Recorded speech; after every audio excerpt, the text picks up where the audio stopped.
10 questions, endless stories. And this time the tables are turned. In today's episode of Stamped, I'm in the hot seat as Amanda Kendle asked me the questions from my very first passport stamp to the destinations still on my list. Welcome to the Global Travel Planning Podcast. Your host is founder of the Global Travel Planning website, Tracy Collins. Each week, Tracy is joined by expert guests as she takes you on a journey to destinations around the world, sharing travel inspiration, itinerary ideas, and practical tips to help you plan your next adventure. Join us as we explore everywhere from bustling cities to remote landscapes, uncover cultural treasures, and discover the best ways to make your travel dreams a reality.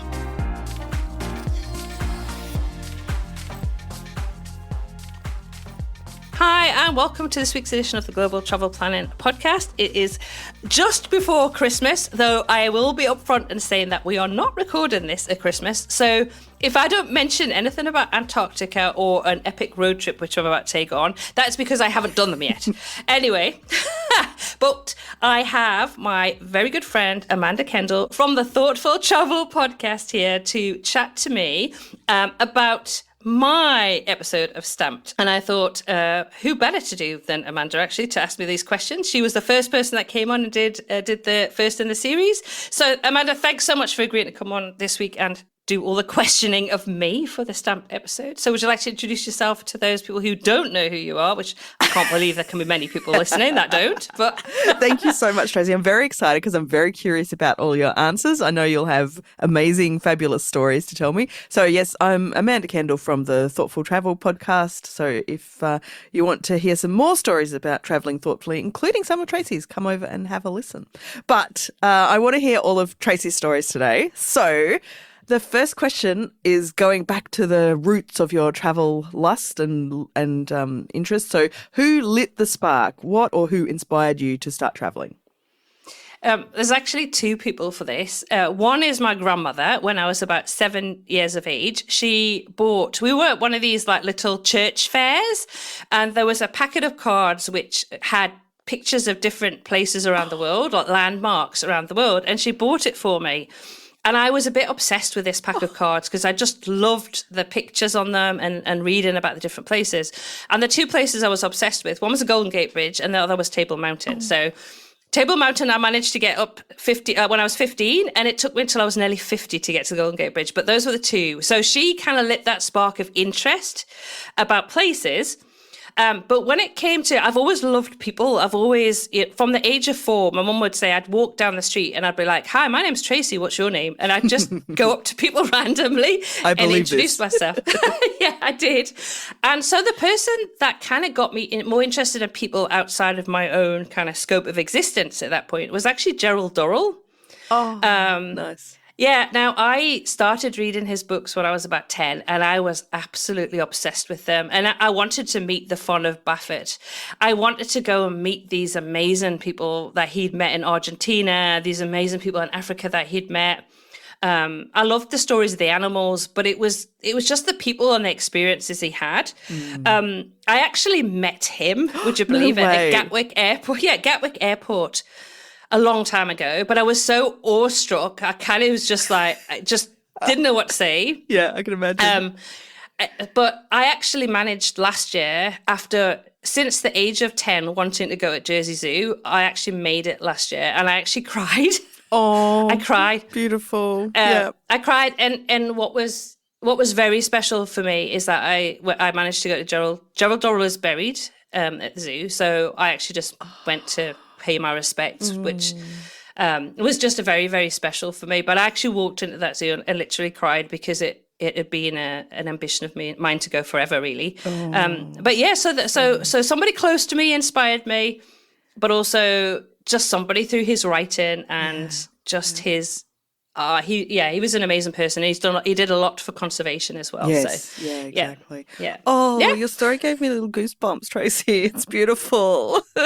I love that. It's so interesting to find out how people, got their interest in travels. It's always a different story. Yeah, it's a great question. Yeah, absolutely. Yeah. Thank you. All right, next one is the first stamp. So what is the first country you ever visited, and what do you remember about it? Well, the first place we actually went as a family was Spain when I was about 4. and we went to Mallorca. And to be honest, I remember nothing. That's nothing fair, of that trip. I've got photos of that trip, but I can't remember very much. When I was thinking about the first overseas trip that I really remembered, it was a drive-in trip that we took over to France, and we stayed in a gîte in a small village in the center of France. And I made friends with the local kids, and they had scooters. So I just bombed around for 2 weeks on the back of this girl's scooter. Oh. And we just swam in the rivers. I went round to her house. And at that point, her house had the farm animals below. And then you went up steps to where they lived above it. Wow. I'd never experienced anything like that. No, it was neither. just something so different. And I think that's at that point, I probably was about 12, I think. And I did French at school, but was never very good at it. I had a French teacher who was not very encouraging and who was, you're never going to be very good at French. And I always, when I became a teacher, you learn lessons from people who don't do things like you don't want. You don't want to experience. Anti-lesson. You don't want to. Exactly. So I was determined that I was going to learn French. So I went over, had this time in France, got by for these 2 weeks. But it kind of never went away, that first trip and that experience. So I actually moved, when I finished university, that's where I moved to France to learn French. And I lived in France for a year and a bit and became fluent in French. And I always wanted to go back to that French teacher and go, no. I can speak French better than you can. I was just going to say exactly that. You're probably better than him. Yeah. Yeah, exactly. So, it was just a great trip because it was one of those when you're just immersed with all the local kids and we were running around. It was warm weather and swimming in the river. And I don't think my mum saw me for like 2 weeks, honestly. And it was just liberating because I had all these scooters and we were just going everywhere, the back of scooters. It was fun. Oh, it sounds delightful. And this is what we miss out on in Australia when we go somewhere for a couple of weeks on those kind of like summer trips. We're still usually just in Australia, so we don't get to have that, interesting cultural differences and languages as well. So, yeah. That's true. But it was clearly influential for you. Okay, so that was your first, kind of memorable trip abroad. What about the first trip that felt like a real adventure?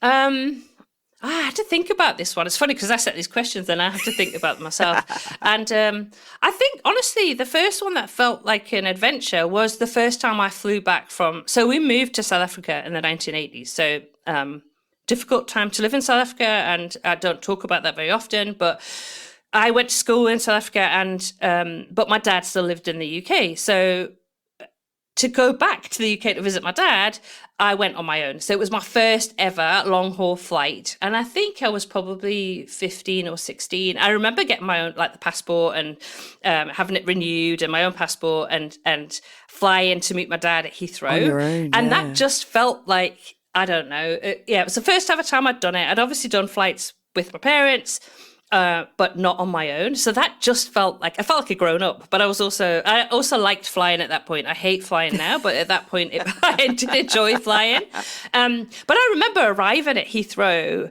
and going through passport, picking up my luggage and going through and actually meeting my dad, who didn't recognise me. It was so funny because he hadn't seen me for a couple of years because I'd been in South Africa. Yeah, it was my stepmom that went, there's Tracy. So it's probably not what you'd expect in terms of an adventure, but for me it was because it just felt like I was doing this like big grown-up, a long-haul flight on my own. I can get that. It gave you that feel, like I think often those adventures give you that feeling like I can do anything kind of, that's sets you up for future travels and life. Yeah, I think it took away any fear of like, you can do this, you can do it, it doesn't matter. And I've always had that kind of nothing's going to intimidate me, I'll get up and just try it attitude. There's things that I'm scared of doing, like, parachute jumping or bungee jumping, but those sort of things. But I think when it comes to the adventurous side, just do it. If you want to go and do something, like book it, go and do it. Don't wait, just do it. Yeah, such good advice. Completely agree. But I can see that adventure would have kind of set you up for feeling that at that, like it's a really impressionable age when you're a teenager. So to feel then, oh, I'm like, I can do this. I'm powerful enough. I can do it. That would be, impactful. Yeah, it takes the mystique away as well, doesn't it? Because sometimes there's a bit of mystique about, it's really hard to do this. How, I haven't. And I see that when we help people plan their trips. It's like, it's their fear of the unknown because they're not quite sure. And especially if they haven't flown a lot themselves anyway, it can feel like a, you don't know what you don't know kind of question mark about it. But actually, generally, you can always ask people. That's another thing I've always learned. You can always ask people if you're not sure, people will always help. Yeah. Yep, exactly. It's daunting, but once you've done it, then you're good. Yeah. Very cool. Okay. Next question is about the wow moment. So can you tell us about a place or experience that completely blew you away? Yeah, this is actually quite a recent one. So I'm quite well known for not liking hiking.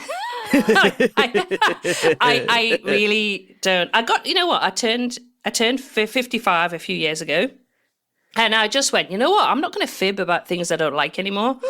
So I don't like any sport whatsoever. No sport. And it's okay. I say that now. Yes, and people are like, what, you don't like tennis? And I'm like, no, I don't like tennis.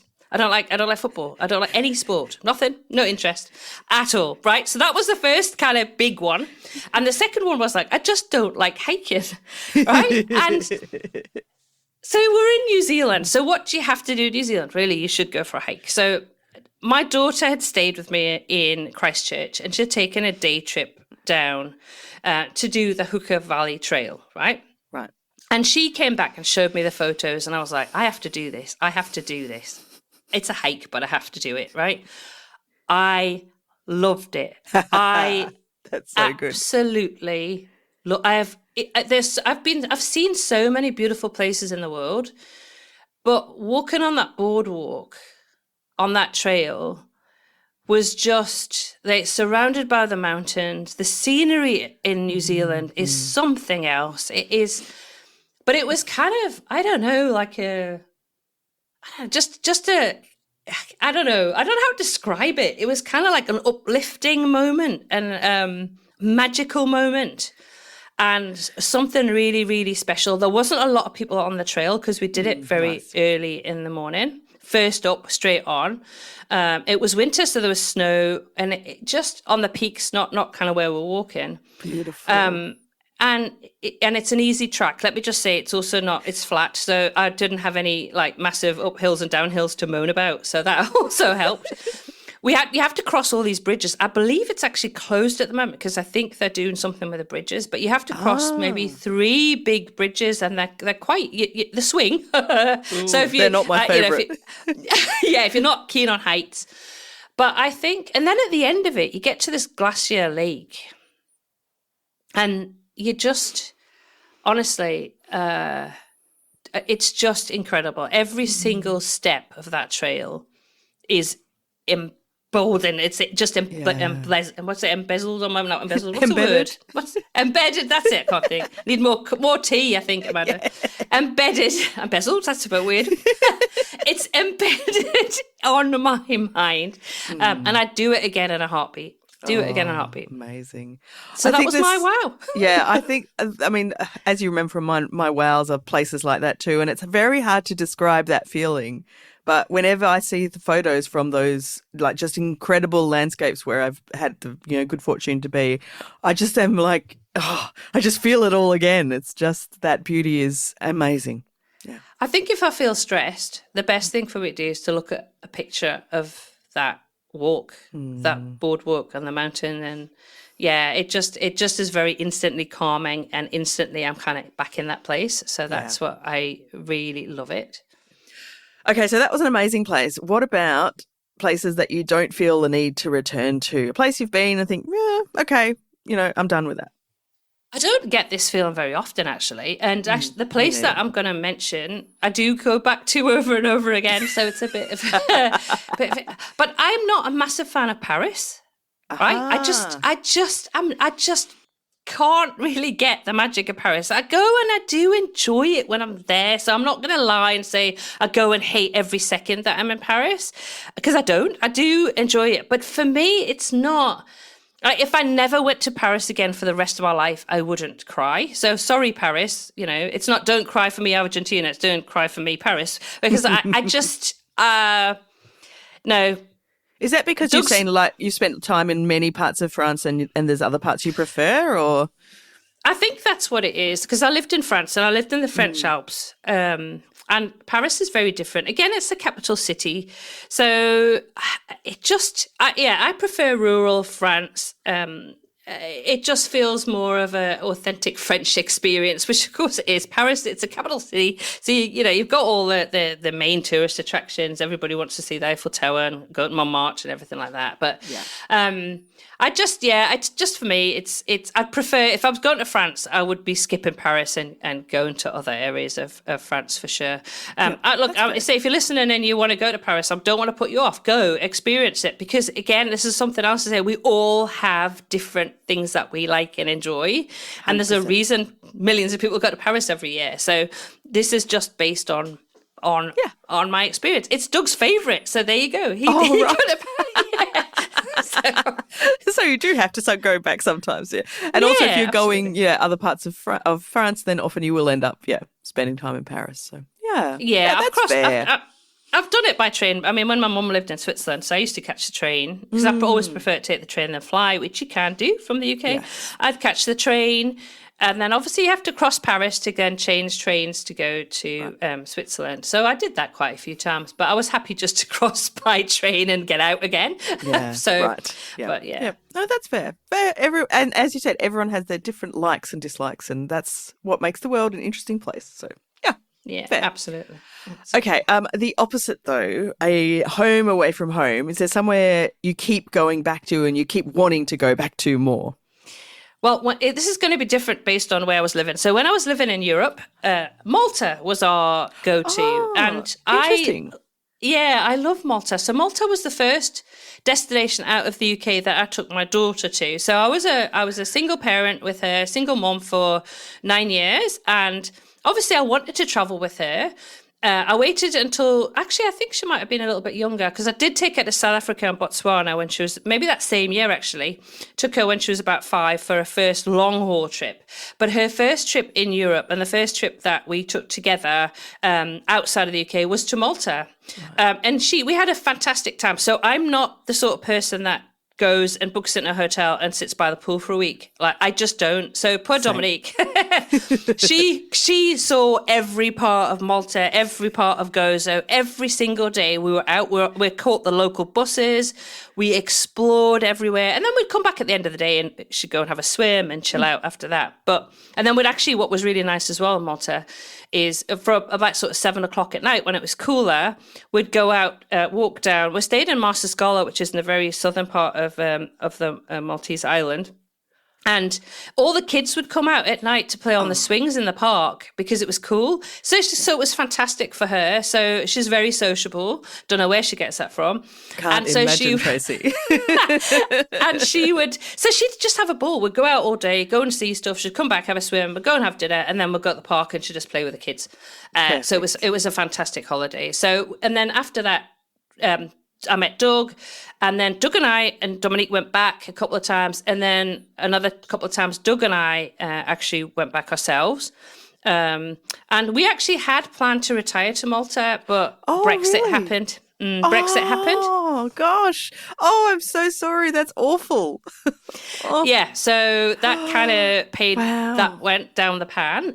But we also at that point had thought, let's go to Australia, as you do. Glad you did, but so that kind of changed our direction and our plans. But I've not been back to Malta for quite a few years, and it's somewhere that we do want to go back. I keep wanting to go back because I've been there quite a few times, and I just like it. I just really like the people, I like the islands, and I feel at home there. The other place, this is going to sound really bizarre, but the other place I have to mention is the UK. Now that I don't live in the UK, the place I keep going back to is the UK. It really is a home away from home now. Yeah, that's so true. Yeah. Yep. Of course. So Yep.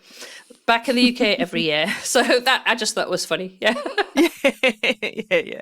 Oh, that's lovely. I've never been to Malta, so now you're really intriguing me further. Not because I didn't want to, I just haven't, I haven't had the opportunity yet, but. Oh, well, highly recommend it. Highly recommend it. I know who to come to for some tips.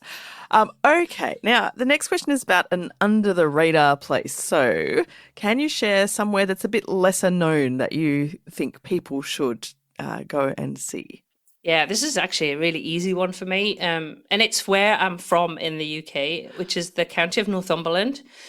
So everybody, when they come to the UK, everybody wants to go to London, they want to go to York, they want to go to Bath, they want to go to Edinburgh, they want to go to the Cotswolds, the Lake District comes up, occasionally the Peak District comes up. But Northumberland seems to just miss everybody's radar. London to Edinburgh, it's like there's York in between, but nothing else. And I'm like, if you're going to go from York to Edinburgh, and if you're driving particularly, you're missing out. You can stop. Beautiful, beautiful county. So we have Hadrian's Wall. We have the most castles than any county in England. Oh, didn't know that. Yep. Nice. We fact. have the holy island of Lindisfarne. We have a beautiful coastline. We have Bamborough Castle. We have Alnwick Castle. A lot of Harry Potter was done there. We have the best bookshop in Europe, the best secondhand bookshop in Europe, in Barter Books in Alnwick, which I would say to everybody, you should go. It's amazing. And we also have inland, you have Hadrian's Wall, we have Vindolanda, we have Housesteads, all the remains of the Roman settlement in the northern part of England.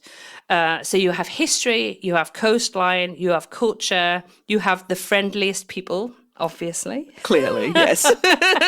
You're advertising your county well.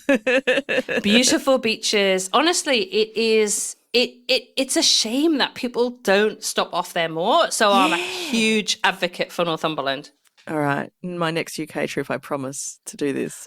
Please do. Please do. I have never been to that part of it takes people away from those kind of, everybody goes to Cotswolds. Everybody goes to Lake District. Well, it's like, you know what? Just head a little bit further north and east and you're there.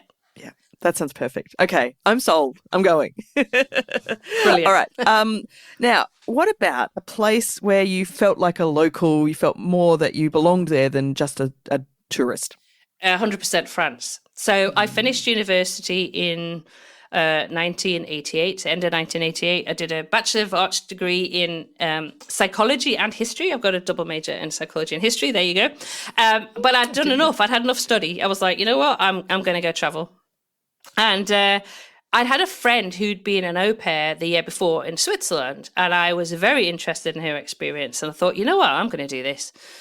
So that's what I did. I moved to France as an au pair. I actually had 2 interviews. One was for the south of France near Nice and Antibes, and the other one was at a ski resort in the French Alps. So I had the decision, do I go beach, do I go mountain? And I went mountain. Your life could have changed. So I went and lived in the French Alps for over a year. I lived with the family. I just loved the family I worked for. The girls were at that point 4 and 8. Obviously, they're now in their 40s. They've both got kids of their own. And I just loved it because I was totally immersed with the family. Now, what Jack did, and this is what the advantage I had over all the other au pairs, he was so keen that I did not teach the girls bad French, right? So that was his thing. So I had done, in my last year of uni, I took an additional course of foundation French because I'd forgotten my French. It had been a long time since I'd done it. So I did a year of foundational French, but I had a dictionary for the first month. I was going around with a dictionary. And Jack went, look, I'm going to correct every mistake that you make. So I'm like, right, okay. And I thought, this is going to be tough. This is going to be hard. Within 6 months, I was thinking in French. I was fluent in French. Yeah. Because I didn't have that many opportunities. There were other au pairs that I would meet up with, and so we'd speak English, but they were from all over the world. And I'm still friends with Suzanne, who's from Denmark. We'd met up we've been over and seen each other a few times. And her daughter was actually over in Australia recently, and we met up, which was lovely. So obviously English was kind of the common language because we had au pairs from all over the world. But for 90% of the time, in fact, probably more than that, 95% of the time, I spoke purely French. The girls didn't speak any English, so I had to speak to them in French. It was the best gift that anybody could have given me. And I thank Jack every time I speak to him. He actually, incidentally, about 2 years ago on Facebook, I just got this. He actually called me on Facebook, and he was moving house. He'd sold the family home, and he'd come across all these photos, and he was like, "I have to share these with you." And it was just, and it was out of the blue. It's on my Facebook, but we don't communicate that often. Yeah, and it was like, it was just so amazing. And I've been back. I have visited since I left, but. It wasn't just the language. It was learning about the culture because, obviously, French family, the kids went to school. I took them to school. Joelle, the mom, was the best cook ever on the world, honestly. So she taught me to cook. Now, I'm not a big fan of cooking, but I learned a lot, so much from her. And also not just about preparing the food, but their complete respect for food itself. So if we had a dinner party, she would spend 2 or 3 days preparing everything. All the courses would be really planned out. And it was a real celebration of food. She took me to the local markets by Lake Geneva. So I lived just above, and near Evian, where the water comes from. I know, it was incredible. I used to open the shutters in the morning, and there was the Swiss Alps in the background. Perfection. And Lake Geneva. It was fabulous. But I also learned, our next door were farmers. Like, the kids didn't go to school at that point. This is the 80s. The kids, they went for a little bit of school, but they didn't, because they would just run around doing stuff on the farm. Yep. And it was, I would go and get the rabbits from the farm. So it was, I kind of learned about that relationship with food, where it comes from. It doesn't come from a supermarket, so I saw things. I guess I don't know if I should say this, but when killing the chickens or bringing the rabbits around, that sort of stuff was just a way of life because of where I was living, and I think that gave me, just extra respect for the food as well. Yeah, we used to get the milk delivered, just put on the window ledge. It wasn't pasteurized or anything; just came from next door, just fresh. Yeah. So I think that, and just getting to know the families that were there. It's I feel so privileged that I had that opportunity, because obviously with Brexit, it's harder to do that now. It's harder to go and do that. So I was there, no issue, worked there, lived there, fell in love with a Frenchman, actually. It took up for me. But my first love of my life, met when I was in France. So it was a wonderful, wonderful experience. I loved it. I learned to ski properly because Jack was a ski instructor, so I also had to learn to ski. Perfect. Yes, I think there's nothing more local than that kind of experience. And what an amazing chance to have had. Yeah, I'm a bit jealous. Very cool. All right. My penultimate question is, where else are you thinking of going? What is something or a place that's really high on your list that you really feel drawn to but haven't yet got there? And is there any reason why not? Well, there's lots of places, but the one place that just I never seem to get to is Iceland. Yes, you have to go to Iceland, Tracy. I nearly went in January this year, but because we're house sitting, Doug would have to have stayed, and he was like, I really want to go to Iceland. So I was like, okay, I won't go. I kind of regret that because I wish I'd gone. There's a few reasons I haven't gone. Main reason is it's extremely expensive. Yes, that's a sensible reason. Yeah, it is. And it's also become... I just think it's become over-touristed. Yeah, I'm glad I went quite a while ago. I'm not sure that it's the same anymore, in some parts anyway. So I guess those are that's what's held me back from going. And I've looked at it, and I said if I went back to Europe, the next time I went back to Europe, I would go. And I really, really want to. I see the pictures, and it's so beautiful. And I love that kind of, Scandinavian, Nordic landscapes. I just love that. Norway, Sweden, Finland, Denmark. So going to Iceland kind of would just kind of I don't know, fulfill that kind of Nordic. I don't know if I should call it a Nordic country. I guess it isn't, but you know that I mean that kind of. I know exactly what you mean. Yeah. Yes. And also the beautiful they have landscape of a very cold place. Yes, and they also have amazing. I don't know if you watch a lot of the TV programs they make from Iceland. But oh my goodness, they do the best dramas ever. I've read a lot of books by Icelandic authors because they have like more authors per capita than any other country. So I can only imagine that their TV is also good. So yeah, the TV, like the murder mystery stuff is brilliant. And then, so I've enjoyed a lot of their programs. And actually, I should read some of the books. So that's a good prompt for me, actually. I shall get some suggestions off you for that, Amanda, before I go. Yes, exactly. Ah, fabulous. Okay, last thing is a travel tip. So a tip that you always share. You've probably shared many, but one more. Okay, this might be a little bit left field. I don't know, but I love those the best. I have problems with my feet, right? So as I've got older, I have even more problems with my feet. Now, when I was in Ireland a few years ago, I had like plantar fasciitis, I think it's called, and it ruined my trip, right? So my thing that I say to anybody is, because you're going to do a lot of walking. It doesn't matter where you're going to, you're going to go, you're just going to walk a lot. So just make sure, forget the high heels, just go for a comfortable pair of shoes and make sure that you break them in before you go, because there is nothing worse than distracting you or ruining your trip than having massive blisters on your feet. And ask me, because I know. So that is, I know it's a bit of a weird one, but I think that's a very excellent tip, actually. Yes. It's very true. Yeah. Well, I sat last night and thinking, I was like, there's so many different tips. And I said, you know what? The one thing I always think about is what I'm going to put on my feet. So yes, 100%. And I do not care by then about the fashion on my feet. I care only about the comfort, because when you're traveling, you will inevitably walk a lot more than you usually do in everyday kind of working life. So it's very sensible advice. Yeah. Fabulous. Well, thanks, Tracy. I have enjoyed asking you all these cool questions.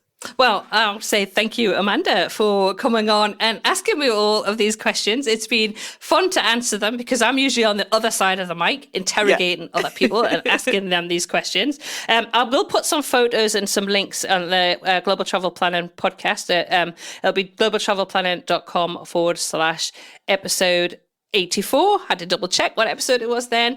But Amanda, thank you so much also for coming on. I'll put a link to your podcast and to your website and to your Facebook group as well. Everybody go and join Amanda's Facebook group.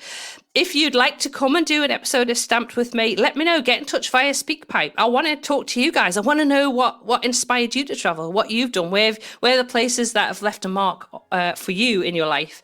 But I guess that just leaves us to stay until next week, Amanda. Happy global travel planning. Thank you. Thank you. Bye. Bye. Thank you for joining us on this episode of the Global Travel Planning Podcast. For more details and links to everything we discussed today, check out the show notes at globaltravelplanning.com. Remember, if you enjoyed the show, please consider leaving us a review on your favourite podcast app, because your feedback helps us reach more travel enthusiasts just like you. Anyway, that leaves me to say, as always, happy global travel planning.